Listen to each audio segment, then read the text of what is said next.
Hello friends, today we will talk about pneumonia, all about pneumonia.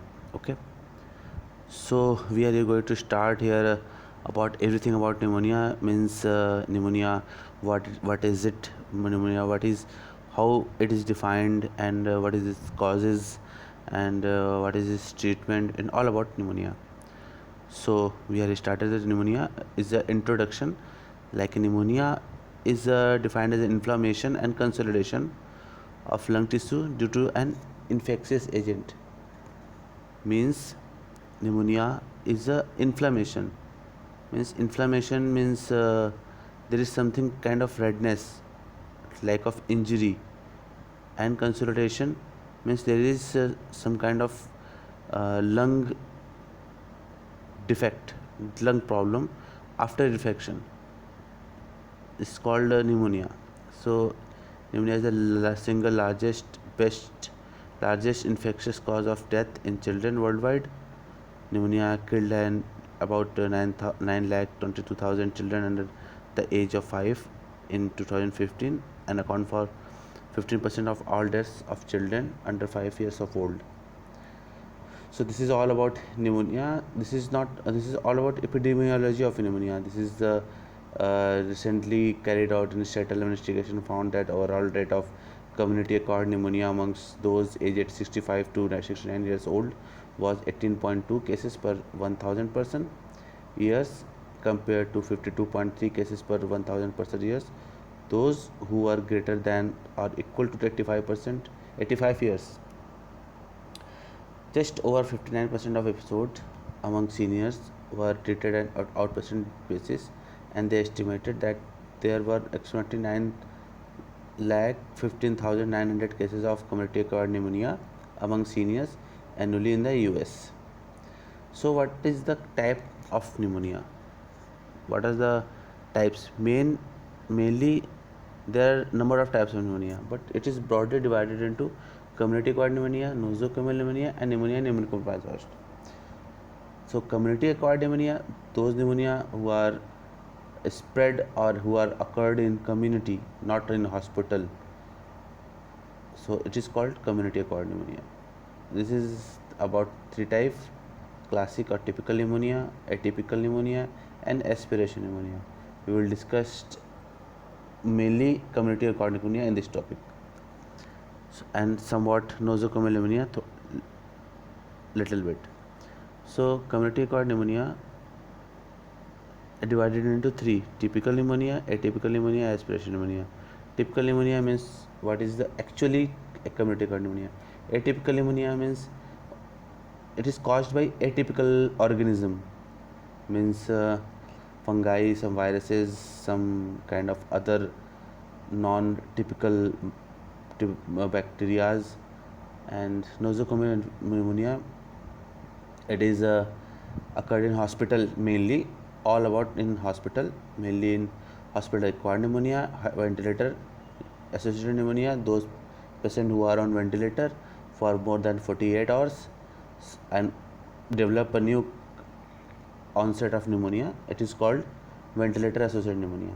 And healthcare associated pneumonia, those persons who are worked in a hospital environment and developed recent onset of pneumonia, then it's called hospital healthcare associated pneumonia. And pneumonia in immunocompromised host, like HIV patient, like those patients who got solid organ transplantation or on chemotherapy, and others like diabetes mellitus or in pregnancy, or on those patients who are on steroid, long-term steroid, those are immunocompromised hosts. So this is the causes of community-acquired pneumonia. This is a typical pneumonia, 85% typical organism. This is caused by Streptococcus pneumoniae, Haemophilus influenzae, Moraxella catarrhalis, and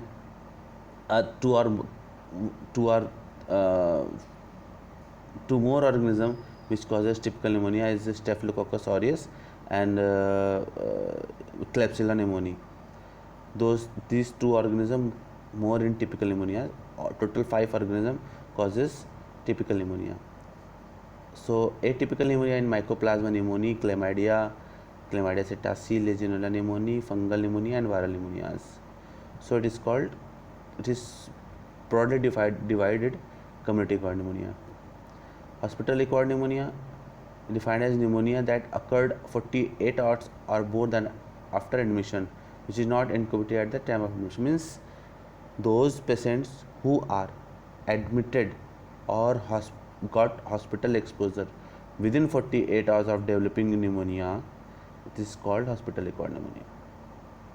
Its causes are aerobic gram-negative bacilli, Pseudomonas aeruginosa, Escherichia coli, Klebsiella pneumoniae,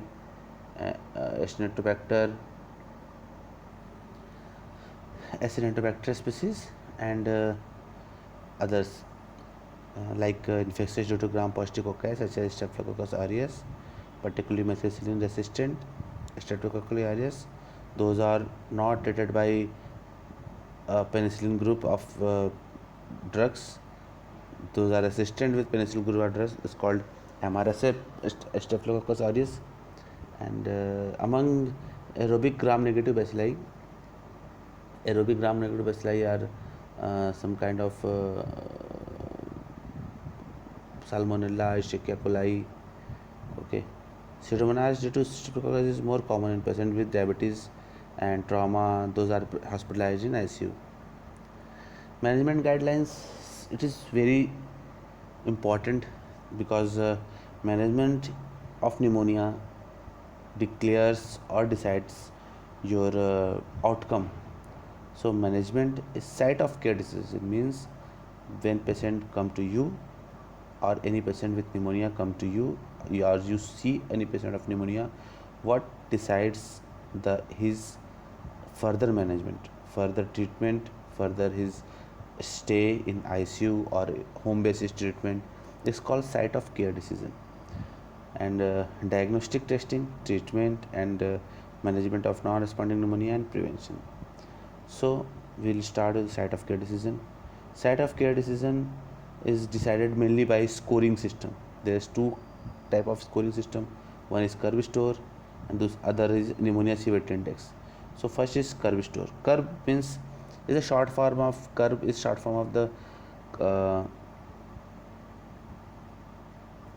confusion, and for C stands for confusion, U stand for urea nitrogen, and R for respirate, B for blood pressure, and age 65. Curve score actually is known as curve 65 score. So this is confused. C stands for confusion, U for urea nitrogen, R for respirate, B for blood pressure, and age 65. So these all five topics, five lines, five things are given point 1, and it's divided into curve. So 0 to 1 is short hospitals. 0 to 1 means short hospital stay. Curve 0 to 1, there is no treatment in hospital, it's home treatment. Curve 1 to 2 is short hospital stay. 2 to 3 is medical ward, or more than 3 is ICU. So pneumonia severity index. Here, this is based on PSI score. This is all characteristic. This is given by this is all assigned points, and it is based on this score, and we divided into pneumonia severity index is called PSI score. Less than summation is less than 70 is risk class 2. It is treated as a OPD. 71 to 90 risk class 3, brief hospitalization. 91 to 130 class 4 indoor patient, and more than 130 is in ICU. Diagnostic is CBC, complete blood count, chest X-ray, gram staining of sputum, culture sputum, pre-treatment blood culture, oxygen saturation, BUN, blood urine nitrogen, creatinine, fasting blood sugar, postprandial blood glucose, and liver enzymes.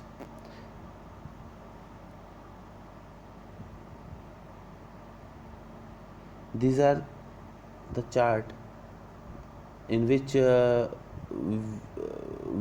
organism we actually more facility, more important, like in blood culture is more important in YG care unit admission. Okay, sputum culture is important, Legionella urine antigen test is important, pneumococcal urine antigen test is important, and other is intratracheal aspirate culture. If patient is intubated in ICU, so it is endotracheal aspiration is important. Failure of outpatient antibiotic therapy, then its blood culture is not important, sputum culture is important, urine antigen, pneumococcal urine antigen is important. So read this chart and look for many times, then you will understand that in which type of disease or manifestation of pneumonia we can do these type of tests: blood culture, sputum culture, antigen tests. So we will move forward further. CBC with DLC, elevated TLC with neutrophil is indicative of recent infection. Blood culture is most important before treatment in all community acquired patients who are hospitalized. So its blood culture is negative only positive in 30% patient, those who are not treated by antibiotic before, and those who are treated with antibiotic within 48 hours or 30 days. So it could be false positive result by respiratory tract specimen, gram stain and culture. So respiratory tract specimen like sputum culture or induced sputum culture or respiratory tracheal aspiration or intratracheal aspirate is sent to be stain and culture. To staining for gram staining, for look out this patient is bacteria is gram positive, gram negative, and culture for to grow and sensitivity to test drugs that are sensitive for that bacteria is sensitive for that drug or resistant for that. So antimicrobial therapy for community acquired pneumonia is in OPD patient. If patient is previously healthy and no use of antimicrobial treatment within 3 months, so a macrolide like azithromycin or doxycycline can be added. So, and presence of comorbidities such as chronic heart, lung, liver or renal disease, diabetes mellitus, alcoholism, malignancy, asplenia, immunosuppressive condition, or use of immunosuppressive drugs or use of antimicrobial within within the previous 3 months. So in which cases an alternative from a different class should be selected. A respiratory fluoroquinolones, moxifloxacin, gamifloxacin, levofloxacin 750 mg should be given, and a beta-lactam plus macrolide should be given. Another, in region with high rate of infection with high level of macrolide assisted streptococcus pneumoniae, consider use of alternative agents listed above in patient with without comorbidities. In patient with ICU treatment, respiratory fluoroquinolones or a beta-lactam and plus antimicrobial macrolide is added. Beta-lactam, ceftriaxone, ceftriaxone or ampicillin sulbactam plus either azithromycin or respiratory fluoroquinolones is very good combination for giving in indoor patient or non-ICU patient is very good. In patient or ICU treatment, for ICU treatment, Major criteria: invasive mechanical ventilation required, septic shock with need of vasopressin. Minor criteria: that confusion, blood urine nitrogen more than 20, respiratory more than 30, severe hypertension, PO2 FiO2 ratio less than 2 to 50, multilobar infiltrate, WBC count less than 400, platelet more than less than 1 lakh. So in this patient there are some algorithm for community acquired pneumonia. First algorithm is no pseudomonal risk factor. Pseudomonas is very good bacteria that causes really hospital acquired infection within 1 or 2 hours in patient, indoor patient. So its risk factor should be considered early. So if there is no pseudomonal risk factor, so no beta lactam and no beta lactam allergy, so start ceftriaxone, cefatoxin, ampicillin or plus macrolide or clonone. Another beta lactam allergy is beta lactam allergy, then start azithromycin or aminoglycoside plus clonone. Another, if there is risk factor for pseudomonas, there is no beta lactam allergy, then start carbapenem, piperacillin, tazobactam, cefepime. Anti-pseudomonal clonals or aminoglycoside or IV macrolide anti-pseudomonal clonals should be considered. If beta lactam allergy is present, then aztreonam or anti-pseudomonal fluoroquinolones should be added. This is the total ICU treatment of community acquired pneumonia, but there is number of conditions here. Like pseudomonal is a consideration of anti-pseudomonal beta lactam, cefepime, imipenem plus either ciprofloxacin or levofloxacin should be added. So this is the pseudomonas consideration. Usually doctors do consider pseudomonas always indoor patient. So if there is no allergy to piperacillin group, then piperacillin, tazobactam or cefepime, imipenem, cilastatin, meropenem should be added. This is the pathogen directed therapy. We can see here a chart is there. We can see pathogen directed therapy. Antimicrobial is that type of drug we give to the patient, but only when we suspect there's light type of antimicrobial agents cannot kill the bacteria, then we upgrade the antibiotics. We slowly upgrade because we fear that there should be no any kind of resistance in the future, so we can use these drugs in every patient whenever at the time when we reach that all drugs are resistant for all bacteria are resistant by all drugs, then there will be no drugs available for all pan resistant bacteria. So we have to think about before giving any antibiotic treatment for any patient. So Streptococcus pneumoniae is a very good treated by penicillin group and macrolide, cephalosporin, Haemophilus influenzae, amoxicillin beta lactamase, producing second or third generation cephalosporin, Haemophilus influenzae, amoxicillin, fluoroquinolones, Mycoplasma, macrolides or tetracycline, Legionella, fluoroquinolones, doxycycline, Chlamydophila, tetracycline, macrolides. Tetracycline is nowadays banned, so we considered macrolide alone or without any other drug. Duration should be at least 48 to 72 hours, but it should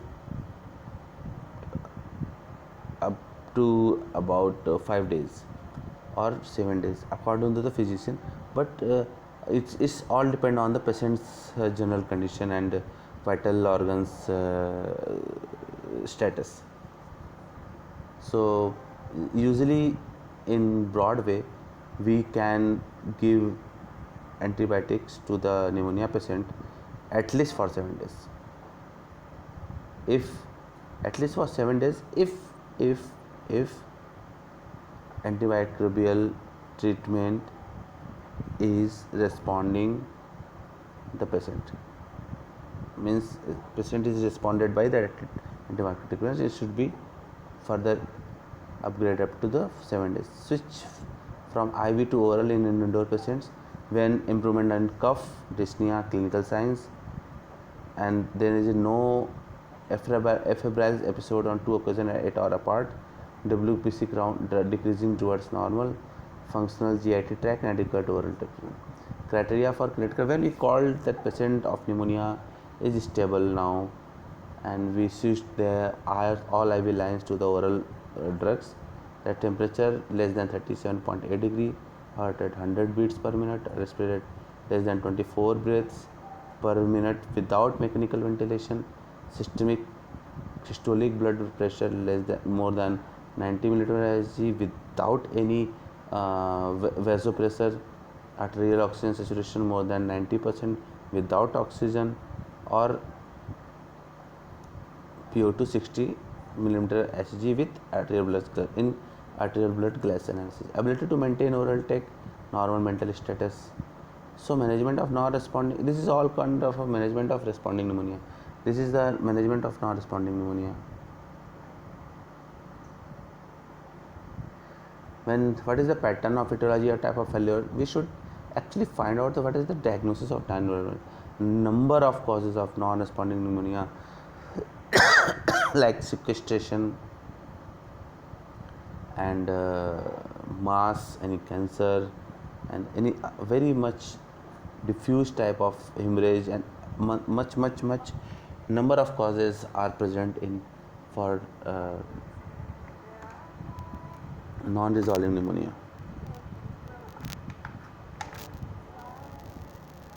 So it should be see that what is the pattern is less than 72 hours, normal response, delay resistant. If there is in most common cause of non-responding pneumonia is that microorganism has been returned,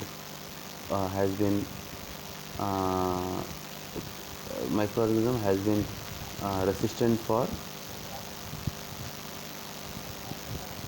antibiotic. So this is all kind of non-resolving pneumonia. Metastasis, early deterioration, progress, this is all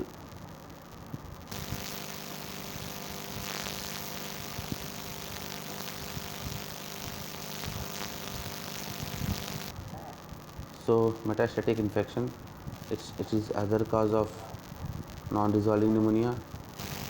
Empyema, endocarditis, inaccurate diagnosis, diffusion, respiratory, ARDS, vasculitis. So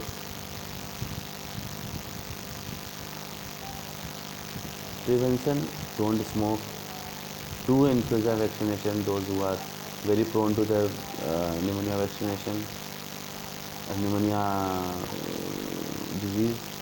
Pneumococcal vaccination protects against 23 type of pneumococci. It is Prevnar 23 is a very good drug for pneumococcal infection, and vaccination. But the prevention of pneumonia is very important thing, that if you suspect pneumonia, then start first dose of antibiotic as early as possible within 4 hours. Means if you suspecting the patient has pneumonia and he got 1 hour before in your hospital, then before you assessing anything like other, just give him antibiotic and check his or her oxygen status, because general condition, oxygen status, respiratory rate, and kidney function is very much important in assessing pneumonia. These are infections, you can further read it in anywhere. This is pneumococcal inactivated influenza, lead attenuated influenza vaccination. These are vaccinations you can do, perform, or take from anywhere, but precautionally.